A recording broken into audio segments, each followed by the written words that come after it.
trying to review a video of inspiring philosophies the other day, or a stream that he was doing the other day with the Christian Avengers. Eh. No, sorry. It's like I'm deriding them. No, they're fine.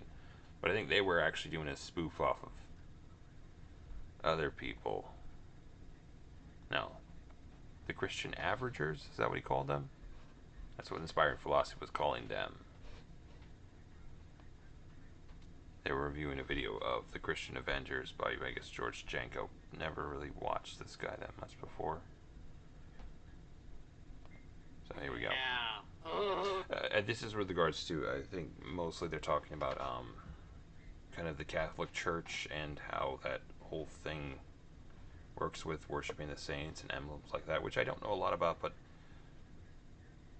it might feel like there's a couple of misconceptions in here that could be pointed out. You knew it was coming. Oh, the praying of the saints? For the saints. And to me, it's like...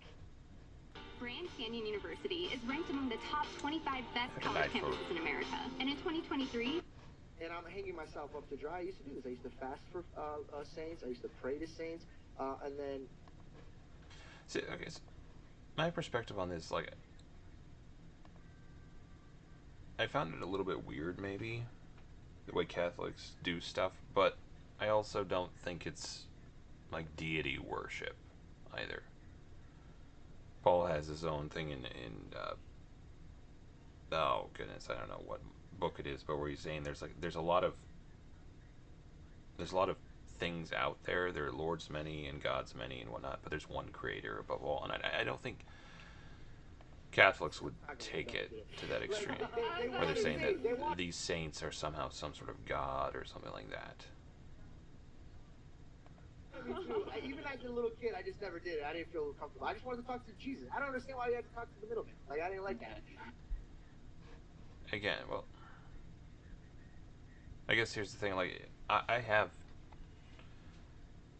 purported at least to talk to some of my ancestors or something, people that have died or something, even an animal once. But like, I guess I don't think of that as being super immoral, just because you're trying to pray to someone who's not necessarily God. Like, yeah, I don't know if that necessarily logically follows. It feels like there's an element to which extent, like praying to someone is just the idea of maybe they're out there, maybe they're gonna hear it. I don't know. Not necessarily that they can answer the prayer in that context. Even at a younger age, but I just wanted to be relatable for them. But there's people that I love that do that. But I just felt like I was lying there, and I don't want to lie.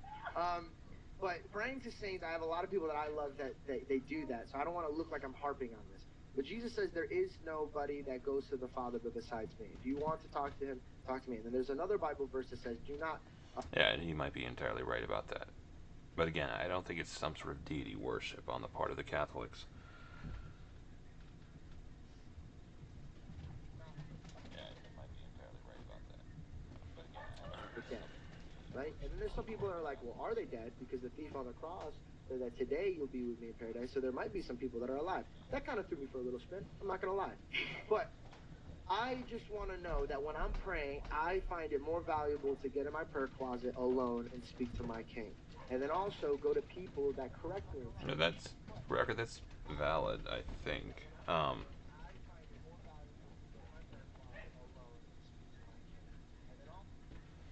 But yeah, again, I don't know if there's... Hey, Cliff, I've done this a lot.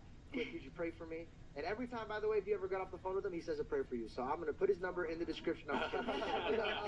But I have brothers and sisters pray for me because they're here, and a lot of priests would come up to me. They're like, do you have your mother pray for you? Why would you not have Peter pray for you or Mary pray for you? And my example was, I'm like, well, they're alive right now. And we're here as a community and as a church. We're united. So, like, again, I wouldn't say that what the Catholics do, I think it's strange, but I wouldn't call it deity worship. I think perhaps it's unwarranted. Maybe they give an undue amount of credit to Mary or whatever like that. I guess I would have to see some sort of biblical support for the idea that Mary can actually, intercede for us or something like that. But yeah, I think it's relatively innocent in the way it's practiced, perhaps. So I think that's the reason, one. And I'm like, two, my example would be, if the disciples were there, why wouldn't they tell them to pray to Isaac or David or Abraham? Why would they weren't not told wrong. to do that? So I don't want, that's all my opinion, right? But that's meaningless. My heart could be wrong. What does the gospel say about praying to saints? And who should you pray towards?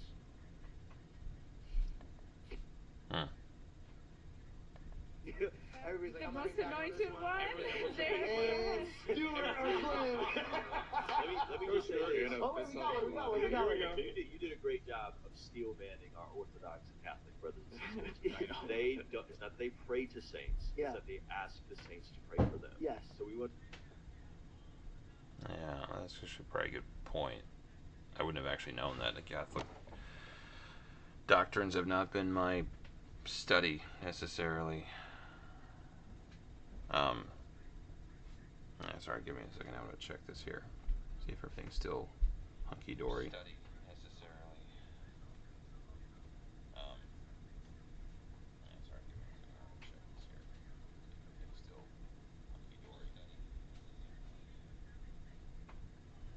Seems to be. All right. Fair and charitable. Yeah. And actually represent. And by the way, these men have great hearts. These women have great hearts. They're the ones that are out there feeding the homeless, being with the widows. Catholics do a lot of good stuff. Some weird ideas, but good stuff. I'm not putting my finger in their face and saying, you guys are wrong. Which, by the way, I did. And that's why I was quarrelsome. And that's why my parents and loved ones are like, dude, this guy ain't it. It was my actions. It's not that their hearts are like, we need Mary, we need this. But they're truly are like, they're looking at it as like, kind of like how we are. If I want to meet you, but you know him, like, hey, Andrew, could you talk to him for me? I really, really want to, like. It's kind of a little bit intuitive there, but like the way that it works. But again, I would have to see evidence in the Bible for the idea that somehow the saints can actually, they have some particular in with God, and they can do stuff like that. Again, I have quote unquote spoken to ancestors. Not that they spoke back necessarily, but just kind of reminiscing or saying I miss you, Grandpa, or something like that. But not in the sense that you're asking them to get God to do something so much. Speak to him. They're not doing it in a satanic way, but sex trafficking and child exploitation, it's real everywhere, thriving in darkness. Valid problem. I have to admit, a lot of times they give a lot of praise and glory to these saints. Hyperdulia. Yes. Mary. And so I can't hide that aspect of it. Hyperdulia. That's a cool word. I have to look that up sometime. Hyperdulia. And also, I see them kiss the cross. I see them kiss Mary. I see them kiss the ring. I won't do that. I will not do that. Yeah, so I think you're totally right. They view it. I think that is a little bit, yeah. Like I said, weird, but whether or not it's wrong in any doctrinal sense, I guess I don't know. You have a lot of people who have strange beliefs with regards to Christianity, but I don't know if I would necessarily say they're not Christians. There's a guy from, Australia, some sort of bishop. He goes around saying that Jesus is his sweetheart, which feels a little strange. But, again, whether it's wrong, yeah. Same way that I could ask Cliff to pray for me, they're viewing it as I'm going to ask. I've asked Catholic priests, like, hey, so can I ask Charles Spurgeon to pray for me? Can I ask C.S. Lewis to pray for me? And they'll be like, yeah. No. Yeah. We have multiple clips of this. So, from their paradigm, that's what they're. Again, there's a question like, where is it written, like, who has the ins with God? Like, is there some sort of Facebook group they got? No, I'm sorry. Making too light of the matter, but it does feel like you would have to have some sort of like, okay, this person has a special in with Jesus and God, and therefore they can make intercession for us or put a good word in when the time requires it, right? Yeah. Also, a value of knowing some of these saints and what they've done and how they've become more sinless and that whole bit. But from a very lay standpoint. Yeah, as far as that's concerned, I don't know. The whole idea of becoming more sinless or stuff like that, that's going beyond my knowledge. Anyways, that was kind of what I wanted to look at. I think the other part I wanted to talk about was the guy in the video, George Janko, was actually saying at one point, I don't know if it's actually in this stream or not, that the whole idea was that they were worshiping dirt or something like that. And that was maybe just more of the same or something like that. You have to look that up for yourselves. All right. Bye.